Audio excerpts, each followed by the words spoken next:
Welcome in Academy Live 7. Today I will discuss chapter Mechanism of Organic Reaction, Free Radical. आज हम रासायनिक अभिक्रिया की क्रियाविधि में फ्री रेडिकल के बारे में आपको बताएंगे। आप ये जानते हैं कि जब होमोलिटिक डिवीजन होता है, क्लीवेज होता है, तो उससे कंपोनेंट्स जो हैं ये अपने जो शेयरिंग के इलेक्ट्रॉन होते हैं उनको लेके अलग हो जाते हैं और एक फ्री रेडिकल का फॉर्मेशन होगा। और ये फ्री रेडिकल हमेशा एक एक इलेक्ट्रॉन अनपेयर्ड इलेक्ट्रॉन रखते हैं और अनपेयर्ड इलेक्ट्रॉन के कारण ये विद्युत उदासीन होते हैं, लेकिन बहुत एक्टिव होते हैं, वेरी एक्टिव। अब इनकी सक्रियता का कारण क्या है? इनकी सक्रियता का कारण यह है कि they have tendency for pairing of electron. Electron pairing करने की जो इनकी टेंडेंसी होती है, उसी के कारण ये बहुत ही क्रियाशील होते हैं। अब यहां पर देखिए, मैंने इसकी डेफिनेशन फ्री रेडिकल की हिंदी और इंग्लिश दोनों में लिख दिया है कि द सेंट्रल एटम और group of atom which possesses unpaired electron or odd electron, they are known as free radical. परमाणु या परमाणु का वह समूह जिसके पास विषम इलेक्ट्रॉन होते हैं उन्हें आप फ्री रेडिकल कहते हैं। उन्हें क्या कहते हैं? Free radical. हिंदी में इसको मुक्त मूलक कहा जाता है। परिभाषा देख लीजिए, द सेंट्रल एटम और group of atom which possess an odd or unpaired electron is called free radical. Hindi में परिभाषा, उदासीन परमाणु या परमाणु समूह जिसके पास विषम इलेक्ट्रॉन होता है उसे मुक्त मूलक या फ्री रेडिकल कहा जाता है। उसे मुक्त मूलक या फ्री रेडिकल कहा जाता है। अब आइए इसके नॉमेनक्लेचर पर।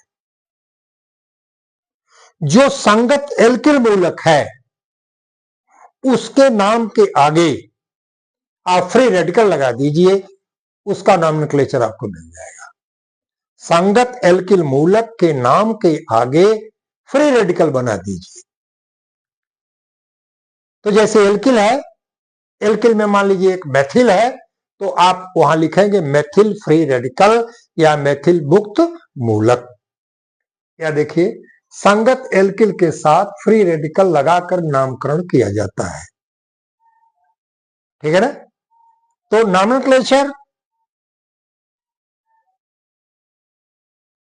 That is by adding free radical after alkyl group. Alkyl group के आगे आप फ्री रेडिकल लगा दीजिए और जब आप फ्री रेडिकल लगा देंगे तो उसका नॉमेनक्लेचर आपको मिल जाएगा। जैसे मैंने यहां Cl पर ऑड इलेक्ट्रॉन, तो अब Cl जो है क्लोरीन है, अब क्लोरीन के आगे आप फ्री रेडिकल लगा दीजिए, ये आपका क्लोरीन फ्री रेडिकल हो गया। दूसरा एग्जांपल हमने लिखा CH3, ये मेथिल ग्रुप है, मेथिल फ्री रेडिकल। तीसरा एग्जांपल मैंने लिया CH3 CH2, CH2 पर आपका एक इलेक्ट्रॉन है, आपका एथिल हुआ, तो you can say ethyl free radical या एथिल मुक्त मूलक। यहां लिखा मैंने CH3 CH3, आप सेकंड पर हमारा ऑड इलेक्ट्रॉन है, सेकंड पर हमारा ऑड इलेक्ट्रॉन है। ठीक है ना? तो आप जानते हैं कि जब सेकंड पर होगा तो उसे आप क्या कहते हैं? आइसो। यहां लिखा आइसोप्रोपिल फ्री रेडिकल। ठीक है ना? यहां पर मैंने एथिलीन का लिया, तो चूंकि एथिलीन का एक बांड टूटा और एक बांड टूटने के बाद दोनों इलेक्ट्रॉन दोनों कार्बन पर अलग अलग एक एक इलेक्ट्रॉन ने ले लिया, तो आप इसको कहेंगे एथिलीन डबल फ्री रेडिकल या एथिलीन द्विमुक्त मूलक। एथिलीन द्विमुक्त मूलक। तो इस तरह से आप कार्बन की संख्या के आधार पर उसका नामकरण आप कर सकते हैं। अब इसके character,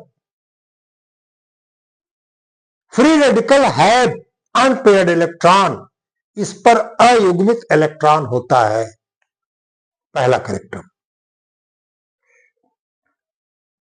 free radical are neutral but very active, हमने आपको बताया कि आखिर जब ये न्यूट्रल है तो वेरी एक्टिव कैसे है, तो हमेशा दे have tendency for pairing of electron, electron हमेशा पेयर करने की प्रवृत्ति रखता है, इसीलिए वो बहुत ही एक्टिव होता है। लिखा है free radical are neutral but very active.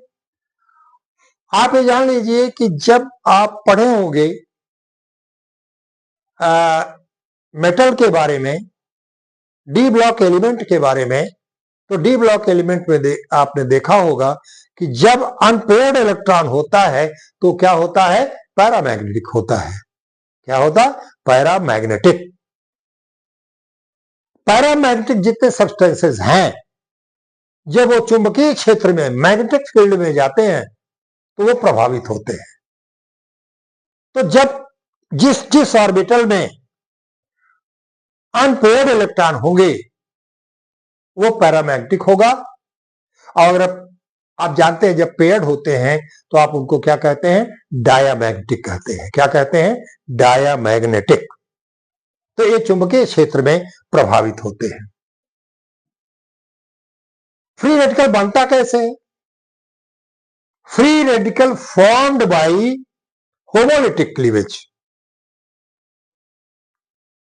समविखंडन के द्वारा, क्योंकि bond that is pair of electron, जो दोनों कंपोनेंट हैं, ये दोनों कंपोनेंट का एक एक इलेक्ट्रॉन आता है और बॉन्ड का फॉर्मेशन करता है, और जब इसका होमोलिटिक क्लीवेज होगा तो होमोलिटिक क्लीवेज के बाद अपना अपना इलेक्ट्रॉन लेकर के अलग हो जाएंगे। तो हमने लास्ट कैरेक्टर लिखा free radicals are formed by homolytic cleavage, एक कैरेक्टर हो गया। ये पैरामैग्नेटिक होते हैं, ये न्यूट्रल होते हैं, बहुत ही क्रियाशील होते हैं। इनकी क्रियाशीलता का कारण है कि इनमें इलेक्ट्रॉन्स की पेयरिंग की टेंडेंसी होती है, और यही कारण है कि ये बहुत ही सक्रिय होते हैं। होमोलिटिक क्लीवेज के द्वारा इनका फॉर्मेशन होगा। लास्ट मैंने क्या, फॉर्मेशन ऑफ फ्री रेडिकल, किस तरह से फ्री रेडिकल का फॉर्मेशन होगा। जैसे Cl2 लिया मैंने, और ये जो Cl2 लिया, तो Cl2 को आप, जैसे ये आपका Cl2 है, आप इसको इस तरह से भी लिख सकते हैं। और जब आप इसको एनर्जी दे देंगे तो इसका एक इलेक्ट्रॉन इधर चला गया, और आप यहां देखिए क्लोरीन फ्री रेडिकल बन गया। एक इलेक्ट्रॉन इसने ले लिया अपना, एक इसने ले लिया, और यहां ये प्रेजेंस होगी सनलाइट की। सनलाइट की प्रेजेंस में इसका क्लीवेज जो है ये होगा। ठीक है। दूसरा मैंने लिया मीथेन का, एक बॉन्ड मैंने अलग किया क्योंकि एक एक ही बॉन्ड टूटेगा हाइड्रोजन का, कार्बन हाइड्रोजन के बीच एक बॉन्ड टूट, यहां H नहीं लिया, माने एनर्जी दिया, ये बन गया आपका मेथिल मुक्त मूलक। दूसरा लिया मैंने प्रोपेन, ठीक, प्रोपेन को एनर्जी दिया, आइसोप्रोपिल फ्री रेडिकल का फॉर्मेशन हो गया। तो अब फ्री रेडिकल बनता कैसे है, free radical are formed by the demand of attacking reagent, जो अटैकिंग रिएजेंट की डिमांड होगी तभी फ्री रेडिकल का फॉर्मेशन होगा। क्योंकि क्लीवेज हमेशा दो प्रकार का होता है, एक होमोलिटिक क्लीवेज होता है और एक क्या होता है, हेट्रोलिटिक क्लीवेज। एक बार मैं फिर दोहरा दे रहा हूं, the central atom or group of atom which possess odd electron or unpaired electron, these are called free radical। परमाणु या परमाणु का वह समूह जिस पर एक विषम इलेक्ट्रॉन होता है उसे आप मुक्त मूलक या फ्री रेडिकल कहते हैं। इसका नामकरण करते क्या है, जो एल्किल ग्रुप है उसके नाम के आगे आप क्या लगा देंगे, फ्री रेडिकल कर देंगे, उसका नॉमेनक्लेचर आपको मिल जाएगा।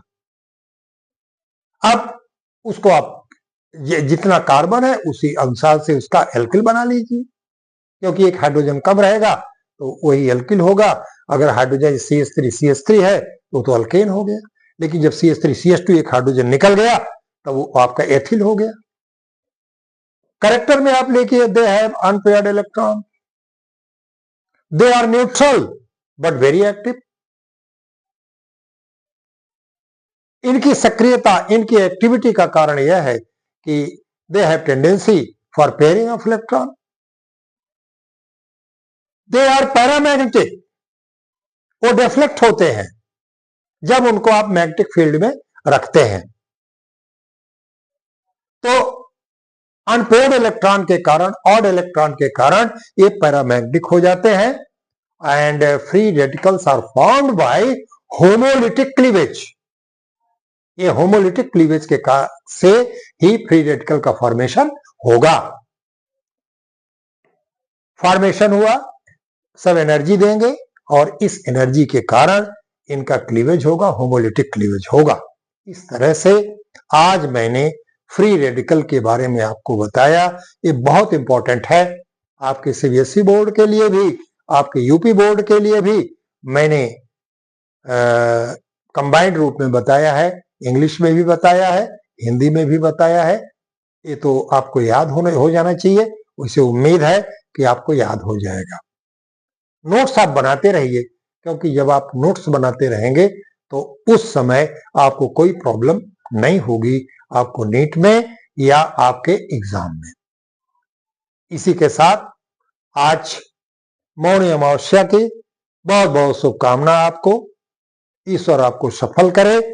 बहुत बहुत धन्यवाद।